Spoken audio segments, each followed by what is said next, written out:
Hey, Austin here with KaiVac, and I have another important preventative maintenance tip to share with you. It's crucial to inspect your HEPA filter on your no-touch cleaning machine on a monthly basis. The HEPA filter in your machine is responsible for filtering the vacuum's exhaust and ensuring that clean air is released from the system. If you ever notice foam or water coming from the exhaust, this indicates that the recovery tank may have been overfilled or that foam has entered the vacuum system.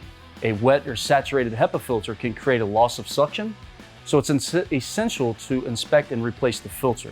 We recommend removing and inspecting the HEPA filter once a month to ensure that it remains clean and free of debris. The part number for the HEPA filter can be found in the description below. Let's go ahead and get started. The HEPA filter is located on the bottom of the black box inside of the HEPA housing.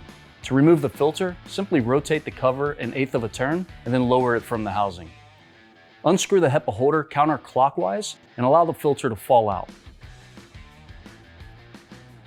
We want to inspect the HEPA filter for any water damage, any dust buildup, or other debris. Ensure that it is clean and dry before reinstalling. If the filter is wet or damaged, make sure to replace the filter before continuing to use the system. To install the HEPA filter, insert it into the housing. Secure the HEPA by screwing in the HEPA holder clockwise until it's snug. Reattach the HEPA housing cover by aligning the teeth and turning it 1/8 of a turn to lock it in place securely. A clogged or dirty HEPA filter can decrease vacuum suction, leading to longer cleaning times. By maintaining a clean HEPA filter, you can improve the efficiency and effectiveness of your vacuum motor. Thanks for watching.